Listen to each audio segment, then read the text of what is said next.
Hello viewers, আজকে আমরা আলোচনা করব অর্ডিন্যান্স থেকে অ্যাক্টে কখন পরিণত হয় এবং অ্যাক্ট কি, অর্ডিন্যান্স কি, এই বিষয়গুলো নিয়ে বিস্তারিত আলোচনা করব।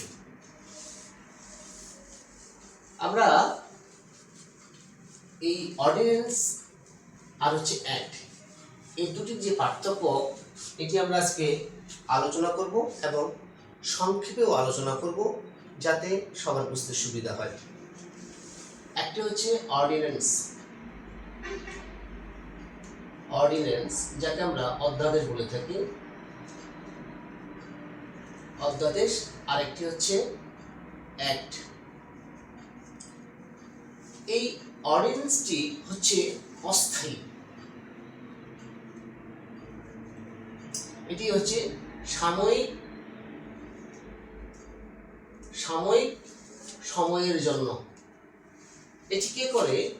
যখন সংসদ ভাঙে। সংসদ ভাঙে বলতে আমরা জানি প্রতিটা নির্বাচিত সরকারের মেয়াদ হচ্ছে 5 বছর। যখন 5 বছর শেষ হয়ে যায় তখন এই 3 মাস, 4 মাস, 6 মাস, যখন এই সরকার প্রায় 1.5 বছর ছিল, অন্তর্বর্তীকালীন সরকার, chief adviser doctor Mohammad Yunus. তো এই যে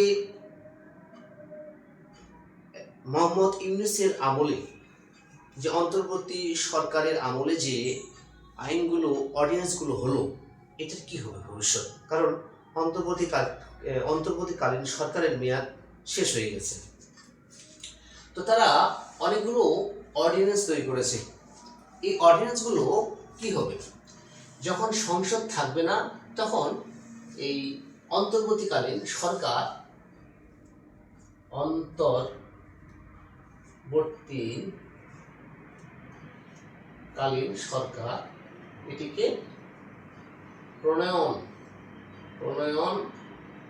ও জারি করতে পারে, জারি করে। ঠিক আছে? যখন এই অন্তর্বর্তীকালীন সরকারের মেয়াদ শেষ হয়ে গেল, মেয়াদ শেষ, এখন নতুন সরকার চলে আসছে, নির্বাচিত সরকার, নির্বাচিত সরকার, পিএম তারেক রহমান। তাহলে যখন সংসদ গঠিত হবে তখন প্রথম অধিবেশন হবে।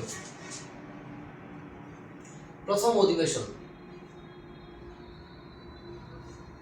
এই প্রথম অধিবেশন হওয়ার পর, প্রথম অধিবেশনটি হয়ে গেল, তারপর থেকে সময় হচ্ছে 30 দিন।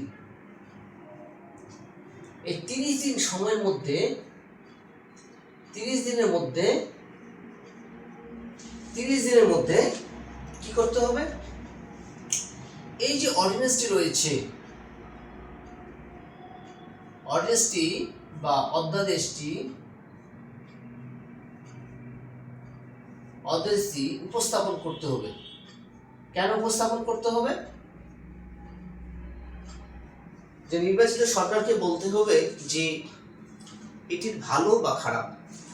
যদি নির্বাচিত সরকার, সংসদে যদি এটা মনে হয় যে এটি রাখলে দেশের জন্য ভালো হবে, তাহলে এটিকে অনুমোদন দিবে 30 দিনের মধ্যে।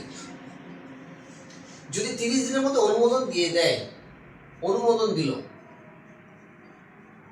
তাহলে এই অর্ডিন্যান্সটি হয়ে যাবে অ্যাক্ট। তখন আমরা অর্ডিন্যান্স বলবো না, বলবো অ্যাক্ট। মেয়াদ হচ্ছে 30 দিনের মধ্যে বলতে হবে। যখন নতুন সরকার নির্বাচিত হয়ে যাবে, প্রথম সংসদের প্রথম অধিবেশন হওয়ার 30 দিন পর, অর্থাৎ সংসদ প্রথম অধিবেশন যখন হয়ে যাওয়ার পর থেকে 30 দিনের মধ্যে এটি করতে হবে। তারপরে আমরা জানলাম যেটি হচ্ছে অন্তর্বর্তীকালীন সরকার। অন্তর্বর্তীকালীন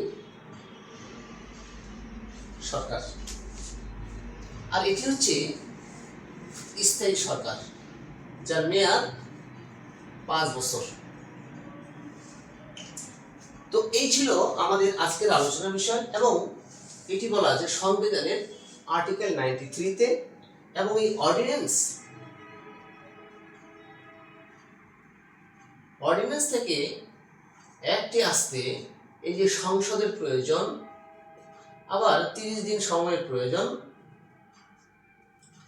এটি বলা আছে আর্টিকেল 93 ক্লোজ হচ্ছে 2। তো এই ছিল আমাদের আজকের আলোচনার বিষয়। আশা করি আমার এই লেকচারটি আপনাদের উপকারে আসবে। যারা শিক্ষানবিশ রয়েছেন তাদের ক্ষেত্রেও, যারা আইনজীবী রয়েছেন, যারা হাইকোর্ট ডিভিশনে প্র্যাকটিস করেন বা জজ করে প্র্যাকটিস করেন তাদের ক্ষেত্রেও, যারা বিসিএস পরীক্ষা দেবেন তাদের ক্ষেত্রেও, যারা জুডিশিয়ারি পরীক্ষা দেবেন তাদের ক্ষেত্রেও, শুধু বার কাউন্সিলে আসে না। কিন্তু তারপরেও আমাদের এটা খুব জানা দরকার, কারণ আমরা যে দেশে আছি এই দেশের সংবিধান সম্পর্কে আমাদের প্রতিটি সচেতন নাগরিককে জানতে হয়। এবং যারা টিচিং প্রফেশনে রয়েছেন, স্কুল হতে পারে, কলেজ হতে পারে, ইউনিভার্সিটি হতে পারে, এটি সবার জন্য প্রযোজ্য, কারণ এটি জানলে আমরা দেশ সম্পর্কে জানতে পারবো, আইন সম্পর্কে জানতে পারবো, এবং যে কোনো বিষয়, অর্থাৎ গ্রামগঞ্জে যখন অনেকগুলো বিষয় নিয়ে আলোচনা হয় তখন এই পলিটিক্যাল ইস্যুগুলো যখন চলে আসে তখন দেখবেন যে এই ধরনের বিষয়গুলো আমাদের তখন প্রশ্নের সম্মুখীন হতে হয়, যে অর্ডিন্যান্সটা কি, তারপর অ্যাক্ট কি, কখন অ্যাক্ট হয়, কখন অর্ডিন্যান্স হয়, অধ্যাদেশটি কখন জারি করা হলো, কেন জারি করা হলো, এরপরে কি করা হবে, বাতিল হবে কি হবে না, এই বিষয়গুলো। তো এই বিষয়গুলো আমরা আজকে জানলাম। যদি অনুমোদন না দেয়, অনুমোদন দিল না, তখন কি হবে, এটি এই অর্ডিন্যান্সটি বাতিল হয়ে যাবে, স্বয়ংক্রিয়ভাবে বাতিল বলে দিয়েছে সে, আপনি এর কার্যকারিতা হারাবে বা বাতিল হয়ে যাবে। তো এই ছিল আজকের আলোচনার বিষয়। আশা করি এই লেকচারটি আপনাদের উপকারে আসবে। সকলের প্রতি ভালোবাসা রেখে এখানে শেষ করছি। আমি অ্যাডভোকেট সরল কুমার রায়, সুপ্রিম কোর্ট অফ বাংলাদেশ। নমস্কার।